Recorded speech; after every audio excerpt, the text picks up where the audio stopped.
Statewide planting is nearly complete. That is more than 20 days ahead of last year. The good planting season allowed farmers to make quick progress on that first cutting of hay. 50% of that crop is complete. Conditions were excellent for making dry hay between rain events. Some reporters noted that alfalfa was less developed than usual due to the cold spring. Early reports on hay harvest indicate quality was good. Herbicide and fertilizer applications rounded out fieldwork for the week. The yearly nod to Wisconsin's official state fruit will not happen in 2020. The Warren's Cranberry Festival announced its cancellation this week.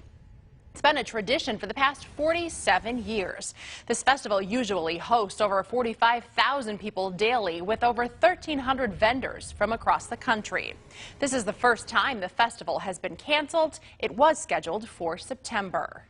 Now replacement shows are shaping up for exhibitors who were eligible to show at the state fair. There are several groups working to offer as many species and classes as possible.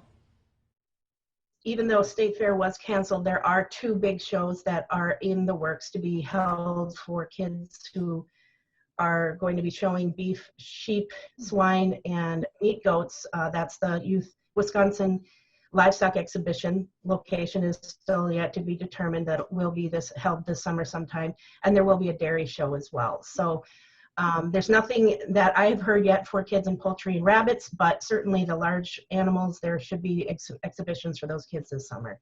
So at the very least, they have that to go to. Local kids who wouldn't normally go to a big show like State Fair.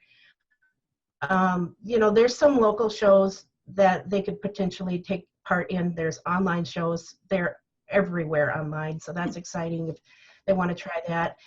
And if at all else fails, I guess they raised an animal, they can still sell it. They can still sell it locally if they want to. And a lot of those kids who had animals that were ready for the county auction probably already still have some buyers lined up or are working on buyers. And there's a lot of opportunity out there to still sell that animal. It's a learning opportunity, maybe not the way they wanted to learn, but it is a teachable moment for these kids that, sometimes things just don't work out and they're learning the hard way, unfortunately, but there are still opportunities out there for them.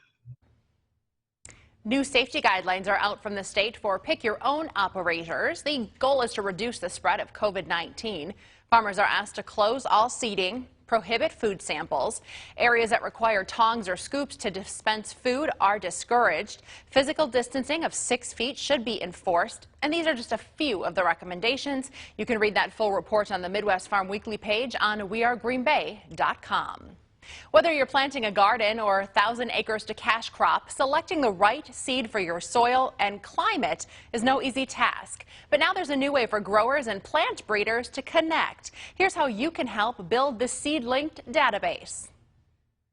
Seed-Linked is a startup based out of Viroqua, Wisconsin, and they are improving the seed marketplace for growers.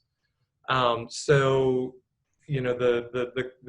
core fundamental problem is that the 70% of the global food chain is produced by 500 million small farmers, right?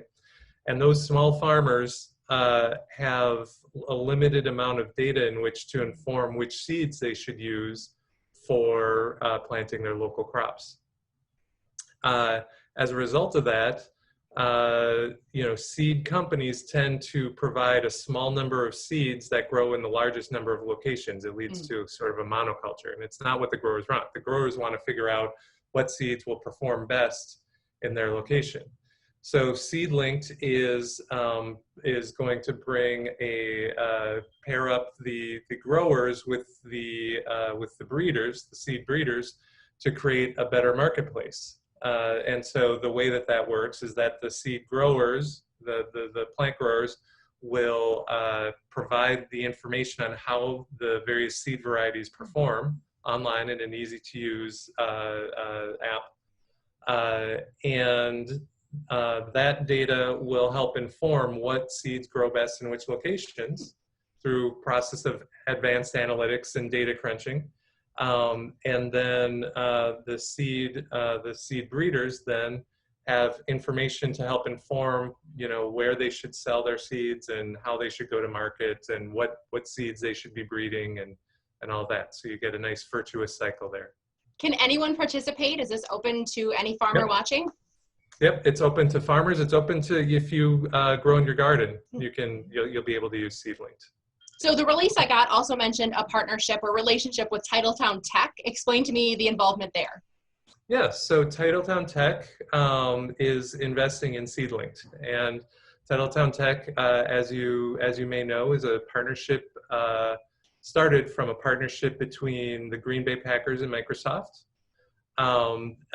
to help improve startups in this area. It's a $25 million investment fund, and we invest across 5 verticals. We've sports, media, and entertainment, supply chain, digital health, advanced manufacturing, and agriculture and water and environment. And so obviously SeedLinked falls nicely under our agriculture, water, and environment vertical. And so we're excited to be investing in SeedLinked to help grow their company and bring all their products to market and bring their seed marketplace to life. And to participate in the crowdsourcing for SeedLinked, head to the Midwest Farm Weekly page on wearegreenbay.com.